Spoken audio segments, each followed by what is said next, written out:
Thank you very much, ma'am, for all your kind words. It's always a pleasure meeting you, but today has been, I think, pleasure multiplied many times over. Mrs. Kapoor, Ms. Kapoor, Dean, Mr. Shani, all the faculty members, and my young friends, students. When Induji used to talk about it, and actually Rana also talked about it, I could not imagine what they are trying to explain. And I do agree now that unless you see it, you won't really be able to figure out when you talk of all the good things that you've been doing. Seeing is believing very clearly, and it's been a very, very exciting journey through the ISME and the School of Design and Innovation. And truly what you've created here is what this country needs, something very new, something which is very relevant to today's times, something which connects the youth of today with the emerging world. And in that sense, as this government came in 2014, that has been the principal focus of our work. How can we make India more contemporary with the rest of the world? We've all gone through education. I remember what we studied in Commerce College or in law or chartered accountancy. While it's been great and very useful in my work, 30 years in the private sector, now 3 years in government. But clearly the world has changed. The world has evolved into something very new, something very different. And in this new age, unless India keeps pace with what's happening worldwide, we'll get left behind. We'll get left behind very badly. And therefore, as this government came in, we had two choices before us. One was a choice of those quick fix solutions, which would have looked very good, which would have looked very, very exciting, which would have probably given us a lot of brownie points and a lot of temporary happiness to the people of India. Or we had the choice of designing an innovative future for the country. I'll make an analogy from, let's say, your own premises. This is a beautiful building, the India Bulls one. It's called. It's an iconic building. I think it defined Lower Parel area and gave it an identity. Now you are, of course, adding to that identity with an innovation district or design district. But just look back. Today it's a beautiful building. But just look back in time when before this was constructed. They must have had to dig really deep to make the foundation of this building, because it's a 10, 12-story building, maybe more, I don't know. 20-story building probably. Now a 20-story building could not have had a small foundation. It must have been a very deep foundation. And before they could make the foundation, they must have really dug into the ground and taken out a lot of muck, a lot of dirt.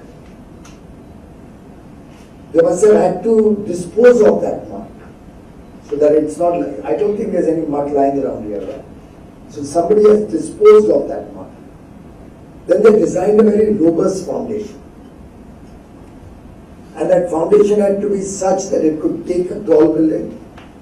It could be earthquake resistant. It would not be porous, so that water or anything else cannot seep into it. It has to be long lasting. It has to be safe and secure for all of us to be standing here. And during this whole process, the designing of the foundation, the making of the foundation, it must have been a very messy affair all across. As the building came up, it must have been even messier. Cement and steel, and you walk carefully and you wear a helmet and whatnot. Duck if you see something suddenly popping out of a crevice in the wall or something. And then the building started getting complete, the finishing work, and this is what you have here today. the promoters of this project chose to make a beautiful future for your school. But before that, they put in years and years of effort to make this happen. Indu Shani is what she is today, not out of the blue suddenly. She's put in 40 years. 30. 30 years of pain and interacting with how many thousands of Piyush Goyals who must have really troubled her a lot.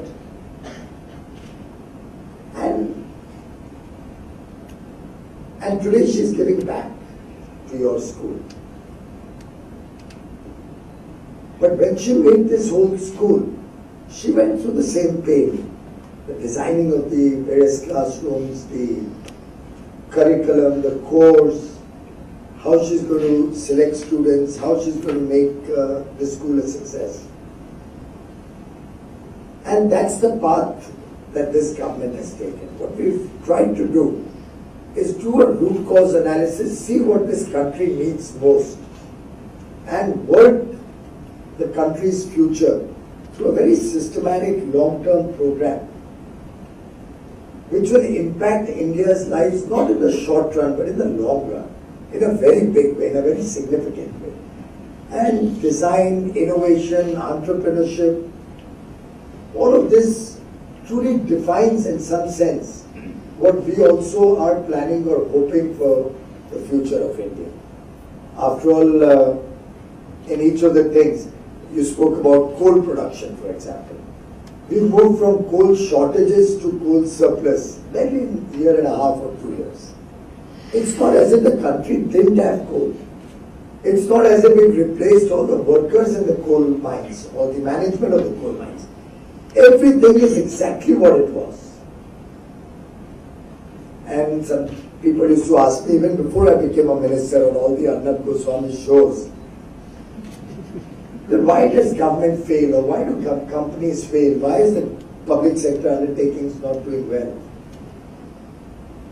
And I remember in those old days I used to say the problem before the country is only vision and leadership. And that's the only thing that has changed after the new government came.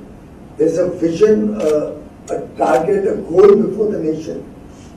And there's decisive, bold leadership steering that change. And within a year and a half and two, if the country could move from shortage of coal to surplus coal, shortage of power to surplus power, renewable energy has taken a huge leg up. If you look at any statistic, by the way, all the statistics were wrong, Hindu. Yeah, pretty outdated statistics. So you must give us the So you need to have a little more research effort going into the. But nothing bad. They were all understated, so it's okay. If something was overstated, I would have had to be worried. But today, it's not 3.6% deficit. I have power coming out of my ears. So I love to see all the air conditioners working full-fledged here because electricity is getting consumed. Otherwise, we don't have enough market for the electricity India produces today. And Yes Bank may have an NPA or two because of that.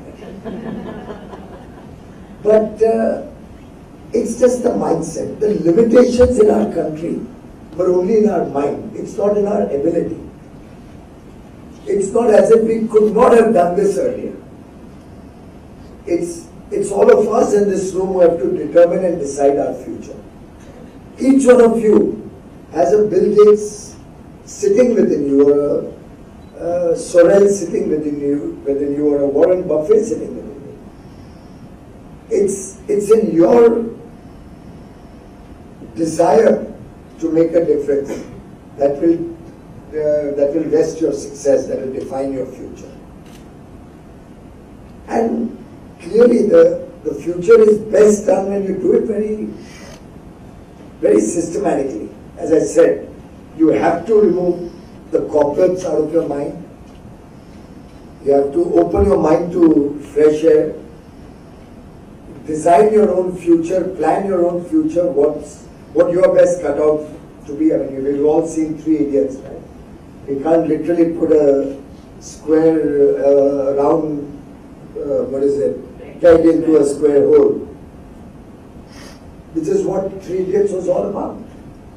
Each one of us will have to define and determine what our future is, where we are best suited. And that's the beauty of this institute that we are standing here today. It allows you to design your own future, to innovate in your career, prepares you for entrepreneurship, prepares you to become managers of your destiny.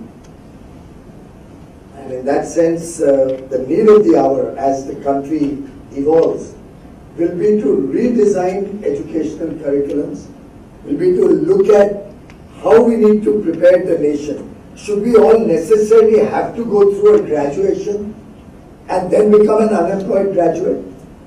Because with all the new artificial intelligence coming in, with all the new technologies overtaking us faster than we can probably even imagine, I think the days of structured jobs in government or structured jobs in manufacturing large conglomerates is changing.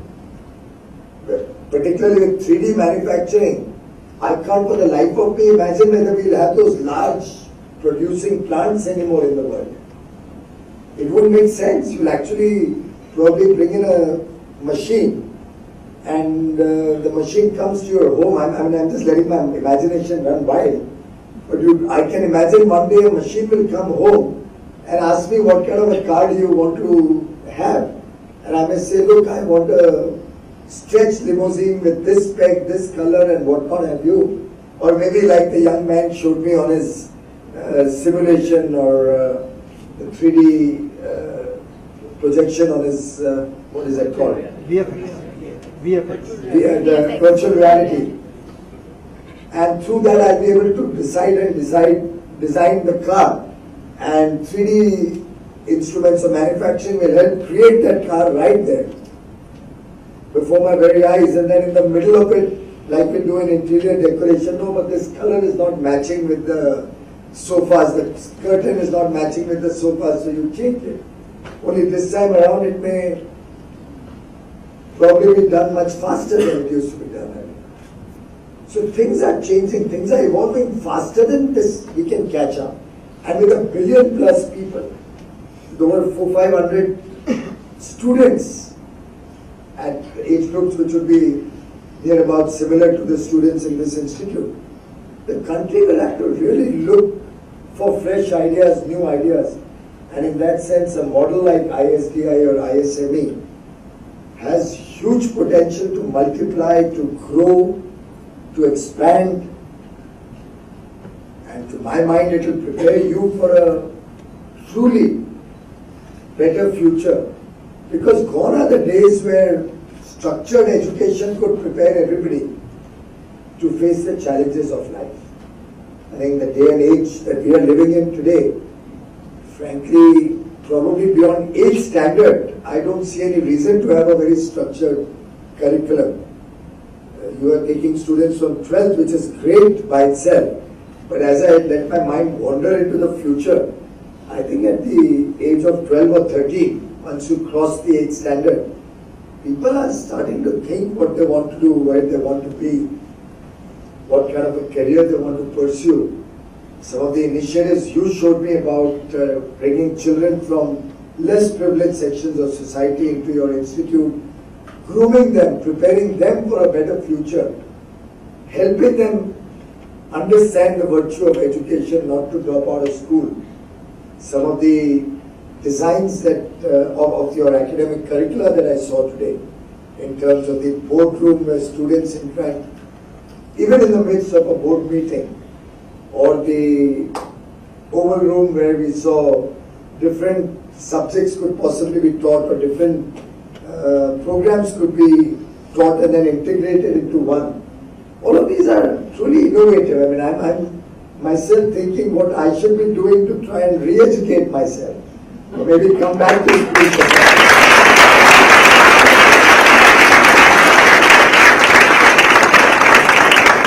We could actually create a program for politicians. Noted. And And each one of us needs to re-engineer our skills. We need a continuous learning process. I've been going to management programs for the last, before I became a minister between 2011 and 2014. Continuously, every summer I was at a different school. Short programs. It just rejuvenates you, prepares you once again for the challenges of life. And in that sense, frankly, I believe you're all privileged to be over here. Far better than going to a school or college with just education by rote or preparing to get a rank, as I must have done once upon a time. Of course, I was working along with my education, so less time to prepare really. But practical education, the way as I could see it here, prepares you for life far better than any academic curriculum in the college or school. And I'm a beneficiary of that personally. I started working when I was in the 1980s or about 11th standard. This was the fag end of my 11th standard when I was in Jay, a sister college of HR. And I was planning to do engineering, by the way, the same 3-idiot story. Family full of engineers, you get good marks in 10th standard, so you take admission in JL because it's the best college in science. Start preparing, go to Agarwal classes, if any of you remembers or knows about it. So I was a student at Agarwal classes. Professor Karkhane said, I don't know, where he's teaching maths and the typical routine. You all get into that rut. And somewhere in January of 1980, I remember my brother was then studying at MIT and also an engineer, same route, IIT Kanpur, top there, go to MIT, the same standard story that we find in our lives, in our families. And we discussed and we said, we'll do entrepreneurship, we'll set up our own business. So we said, get out of engineering and get into commerce. And that's how I actually switched in 12th standard and went to HR from J, from science to commerce, and started working simultaneously to start a very small scale business, very, very small scale. And that learning, that practical hands-on learning has helped me in good stead right until today. So when we design the GST framework, I know jolly well where are the loopholes where people are going to come and ask for bribes. Or what do we need to do to make sure that things get system driven? Or how transparency can help save people from being pressurized or harassed. Or terrorized also, if I may use that. So practical experience, which all of you are benefiting from, right in this institute, is going to really hold you in very, very good stead. It's going to help you do well in life. I hope to see each one of you as entrepreneurs, maybe go and take a loan from a bank for the first time, learn how to prepare a bank loan application as I did, sitting outside Union Bank of India, the stools there, taking the bank manager's help. What the hell does this mean? What do I have to do? How do I tally these numbers? And it's great to learn on the job, and this is the opportunity, I think, in a large measure you're getting in this institute. So you are privileged in that sense, and I'm sure each one of you will make outstanding citizens of our country. Each one of you will do us proud, just like the young girl Nirula, yes, who's designed the t-shirt which I had the privilege of wearing on 21st of June, only last month, barely a month ago, in Vizag, Visakhapatnam, where I had gone for the International Yoga Day. And I didn't even know it comes out of the institute. I'm going to visit barely 40 days after that. So truly a privilege for me to be amongst all of you. Lovely to meet all of you. I was told that you'd like to ask me a few questions, drill me a little bit, a la what, Arnab Goswami or Radhip Sardesai. But with the Radhip style, you won't get me to acknowledge that Modi is bad. Despite his best efforts, he's not been able to do that. But truly, it's a great moment in history that India is experiencing. We are going through difficult times in the world economy. India is that shining star which is outperforming the world economy. We saw the lovely simulated stock exchange dealing room. And if at all that's any barometer, it's at an all-time high. I wish I had invested in Yes Kind shares a few years ago. Probably I could retire for the rest of my life. But I'm happy doing what I am. Actually, at some stage, money loses purpose in life.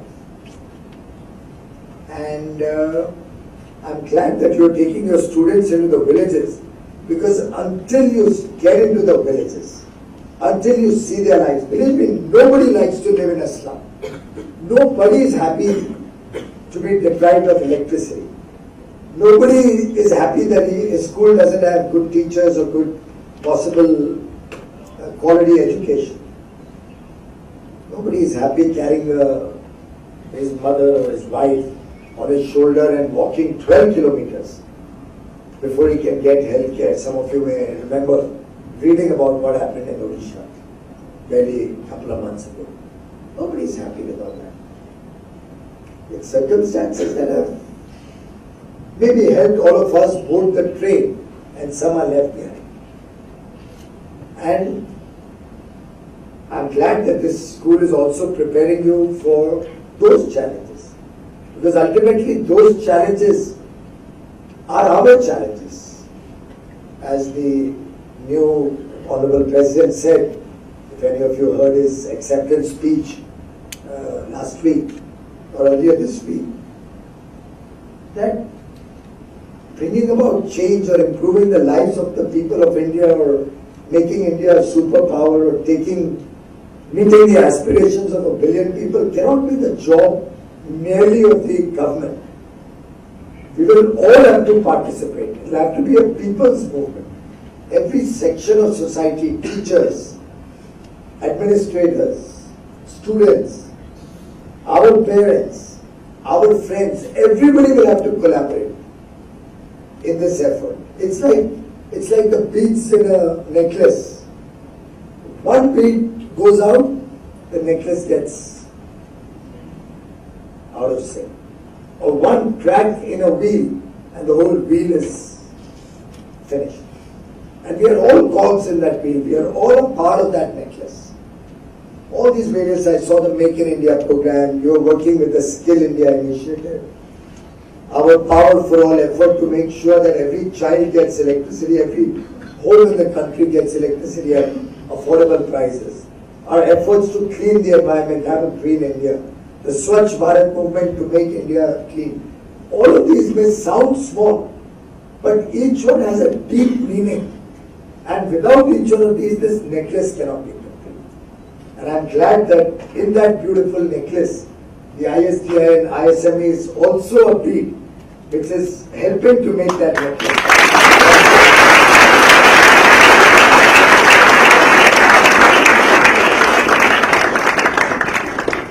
Thank you so much, sir. It really reinforces our faith into the new education that we have started. We've got a few questions. I think Saiba, you've got a question. Thank you, ma'am. So, as a curious business student, I wanted to know what caused the shift from chartered accountancy and business to politics in your career? Well, actually, I didn't shift. I've been very much interested in public life right from childhood. Of course, I had the privilege of an environment in my family where there was a lot of politics, and my father and mother both were very active in public life. My mother as a social worker mostly, and my father, while he was working in a company, would usually spend all his spare hours working for a political establishment. So I had a lot of exposure in childhood.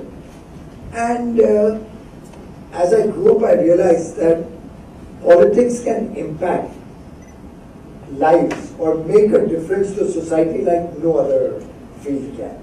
So I can work for an NGO, I can do any amount of work in any other organization.